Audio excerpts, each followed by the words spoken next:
What is good, y'all? Welcome back to the channel. It has been literally a couple months since we uploaded a Call of Duty video, man. It's crazy, man. I've just been taking a break from Call of Duty in general. If we're being real, that game has not been it. Uh, Modern Warfare 2 is almost out. It's almost out. We got what's today? Today's the 25th, okay? It comes out in the 28th multiplayer. But as of now, you guys can buy the campaign. You guys can get that. If you guys new art of the channel, just know we do reactions, we do gameplays, we also stream on Twitch nearly every day. Not really as much, but we do stream almost every day. So if you guys want to check that out, it'll be pinned in the comment section down below. Or if you want to find out all my other socials, my Twitter, my Instagram, my TikTok, you guys can do that as well. It'll be in the description under the socials link. But without further ado, as you can see from the title, I'm going to be showing you guys the best graphic settings for Modern Warfare Roman numeral 2. And yeah, so far this is only for campaign, but I feel like it'll apply to multiplayer as well. I'm gonna test, I'm gonna apply it to multiplayer as good as possible. It's probably what I'm gonna be using as well, so we're just gonna go ahead and get into it. Alrighty, so we're in the game now. I'm not gonna lie, I played the campaign a little bit on stream, and I did rage quit at this part. Here are the settings. These are obviously for PC, so I'm sorry to my console people out there. You can apply whatever console settings you have. I honestly don't know what they look like, so I can't really help you there. But we're just gonna work our way down. This is gonna be all the settings that I use. So keyboard and mouse, I did change the keybinds a little bit. I've used these since Cold War and Vanguard and Modern Warfare 2019. So all I really changed was the interact. The prone was Z for me. Crouch and slide is CTRL, and I also switched to lethal equipment.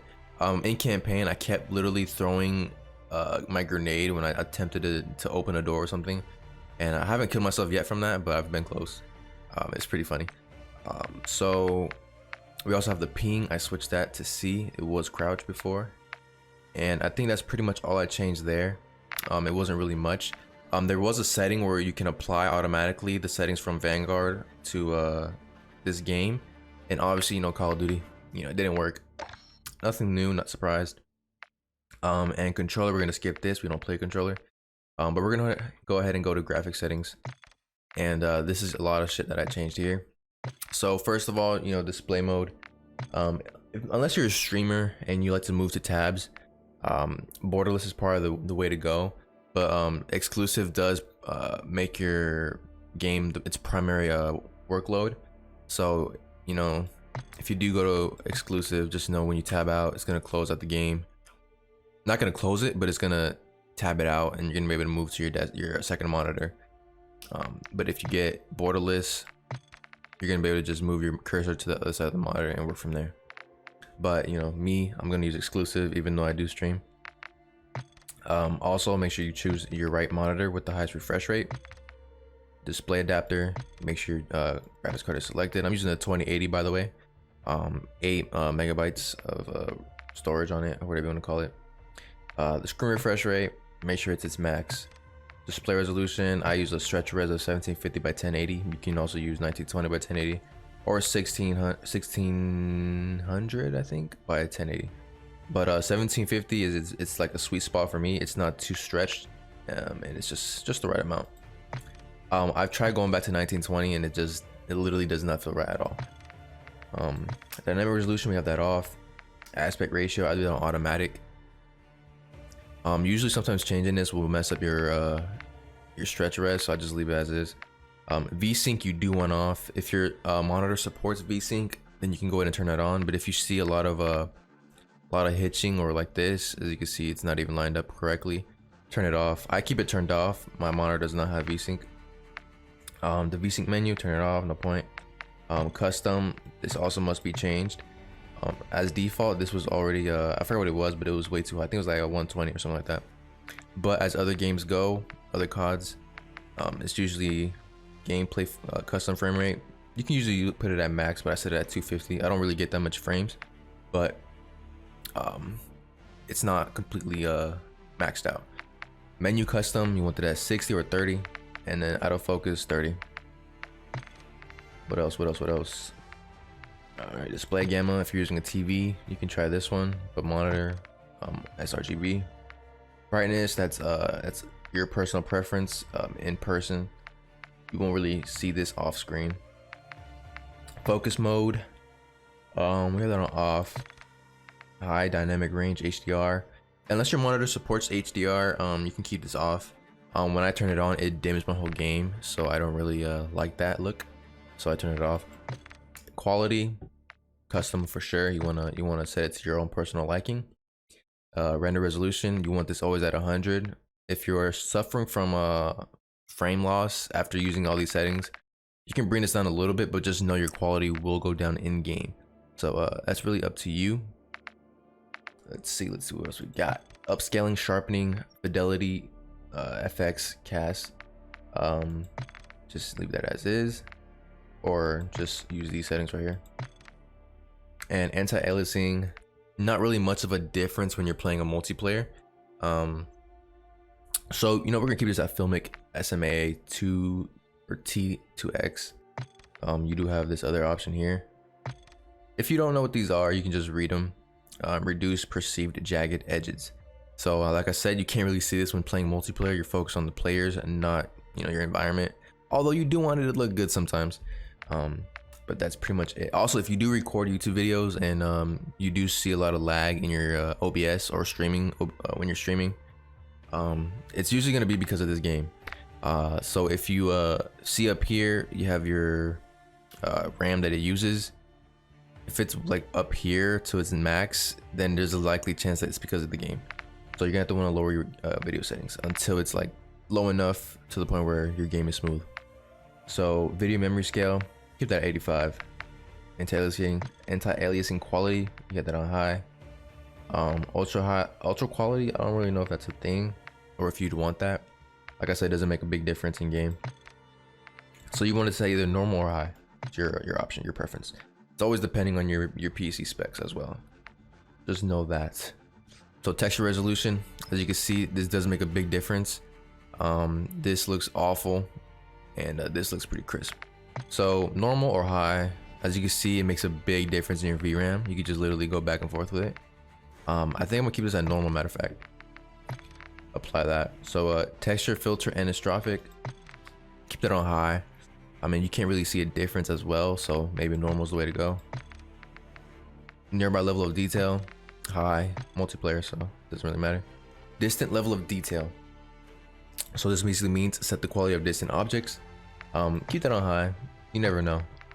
Some enemies might be hiding behind some certain objects at some points. This game is very weird. I don't even think they changed the nameplates of enemies or allies, so it's gonna be weird. So clutter draw distance, as you can see, let's read this. Set the distance up to which small ground elements such as ground foliage, rocks, and various decals are visible. Set it that long. You don't want shit to look weird. Particle quality, keep that on high. Particle quality level, keep that on normal. Bullet impact sprays, you want this on. I mean, if you're the type of person to use sprays, then you're gonna want that on, because off you won't be able to see it. Also, sometimes it adds a little bit cool details to the game, so you want that on as well. Shader quality, you can keep that at high or medium. I'll keep that on medium.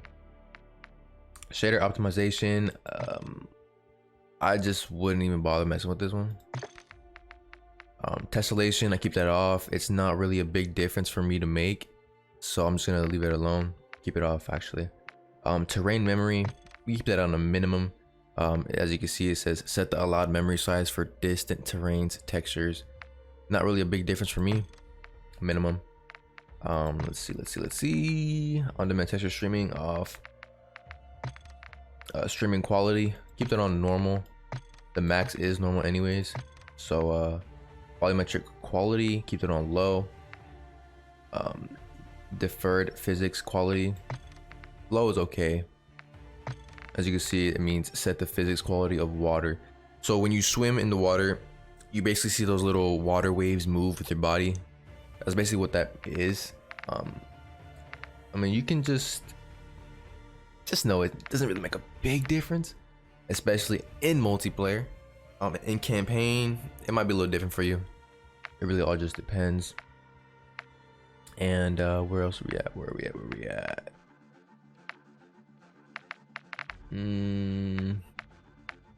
Water acoustics. Water acoustics are the light waves that light produces at the bottom of the ocean. Blah, blah, English. Campaign, you might want to have this on. It's up to you. Shadow map resolution. All right, keep that on normal. Extra is a little too extra if you're being real. Normal is just fine. Screen space shadows increases the detail level of shadows in the view with the possibility of affecting only local surfaces such as your weapon and character. Low is okay. Spot shadow quality, you can keep that on a high or medium to you. Cache spot shadows, if you have it on, spot shadows are stored in cache to speed up rendering for future frames. This does increase frame rate, so it is recommended to have this on. Spot cache, set the cache size of spotlight shadows. We can keep this on medium if we're being honest. Cache sun shadows, cache sun shadows. Sun shadows are stored in cache to speed up rendering for future frames. This can always be on. Let's see what else we got. Particle lighting. I've seen like in videos where they would say that particle lighting in, I think it was Modern Warfare or Vanguard, did improve frames for some reason. So I just keep it on normal, but I would go high for this one as well. Ambient occlusion, we keep this on static objects. That's okay. It'll make the game look a little bit decent without using too much VRAM. GTAO quality, ground truth ambient occlusion. Set the quality for ambient occlusion on static objects. So this also applies with this one as well, as you can see. So we can keep set the quality of this. You can say it at normal. We're good with that. Screen space reflections. This makes the game look very detailed and fine. Like let's say it's a mirror or whatnot. Screen space reflections will also reflect that. So I leave it at normal. If anything, just go high. And like I did say before, you know, it always depends on the PC specs. It always depends on how much space you got on your GPU or VRAM, as it says here. It's your GPU VRAM. Weather grid volume. Weather grid volumes collect weather effects from the environment and apply them to dynamic objects. So it's basically, I mean, it just says it there for you, honestly. I keep it off. I don't really need it. It's a multiplayer, like I said. I want as much frames as possible in the title, as it says. So we're trying to make a balance here. This will not be part of the visual, you know, visually pleasing side of the game. We're gonna leave that off. NVIDIA Reflex low latency on plus boost is probably the best way to go. I've been using it since Modern Warfare 2019, since it was available in the game. On boost is good. Depth of field off. World motion blur. Motion blur is just so pointless. It just ruins how you see your enemies. Keep that off as well. Weapon motion blur off as well. Film grain, we keep that at 0. If you do see in game how if it's affecting you a little bit, just bring it up a little bit. I think at default it was at like 8, I think. I'm just gonna set it to 0. So for the view tab, this is obviously your field of view and your camera first person movement. So for field of view, I do use 120. Depending on how you go, you could see a little effect in your frames. So, you know, the lower, the more frames you'll probably get. The higher, you know, probably the less frames you'll get. But I do like 120. I've been using 120 since Cold War, and I think Modern Warfare, if they have it, I don't remember, 2019. I'm not really sure what it was, but we do use 120. I have not been able to go back since, and that's how it is. So ADS field of view, we have affected or independent. I have affected. Weapon field of view, I don't really see a difference. I keep it at default. It does look a lot more smaller, as you can see here, so maybe wide isn't the worst option. I'd probably say wide is the way to go. I haven't changed that yet. It was like default this whole time. So vehicle field of view, we want wide as well. When we're able to see as much as possible, so we want that on wide. First person camera movement, I have not used first person yet. I don't even know how to do that. I know it was in the beta, I just didn't do it. I'm not really interested in Gears of War gameplay. I'm just playing. But that's pretty much that side of the graphics settings. So if you're here for graphics, you're pretty much set to go. So we're gonna work on to audio, headphone bass boost.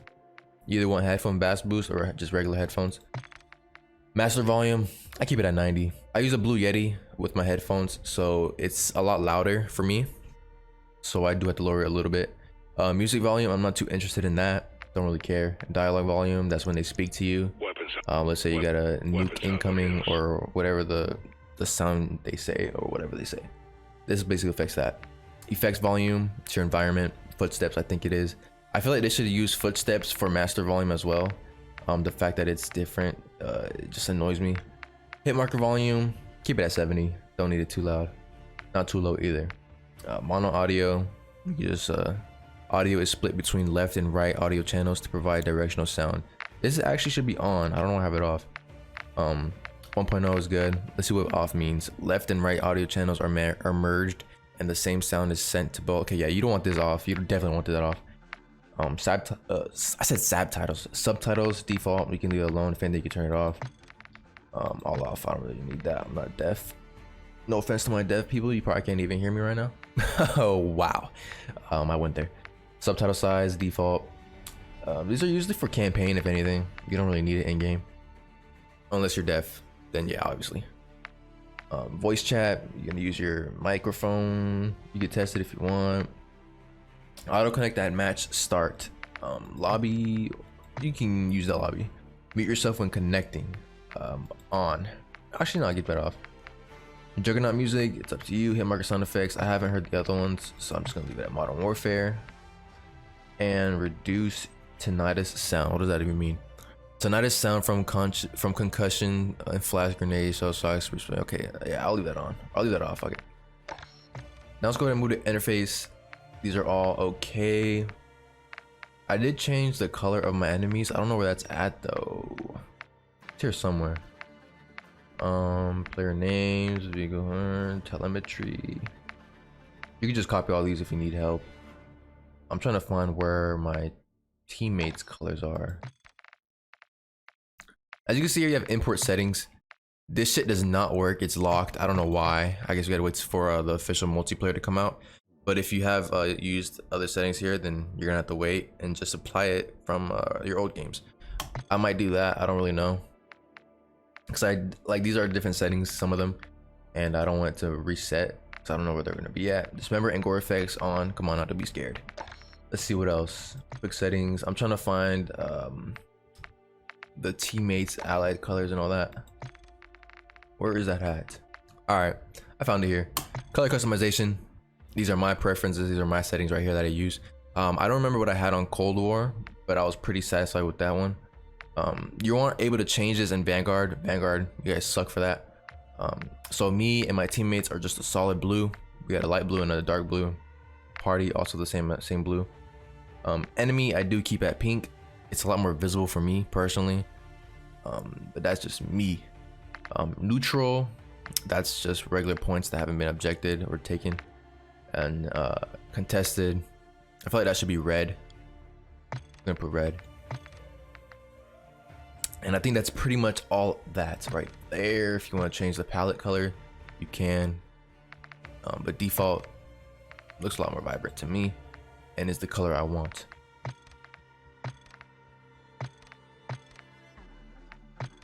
And I think that is pretty much it. So if you guys do have any questions, let me know down below in the comments. Like I said, you won't be able to find out until multiplayer officially releases. And just know that over time, I will upload more updates depending on what I change. Because it's not, like I said, you won't know until multiplayer comes out officially. So just look forward for updates on this channel. Subscribe if you have any questions, or comment if you have any questions. And I love y'all, and I'm gonna see you on the next one. We do have a lot more COD content coming. Just know I am going to be streaming like a lot of more multiplayer on my streams, so I'm gonna leave that in the comment section pinned down below, like I said. And I love y'all. I'm gonna see y'all on the next one. Peace.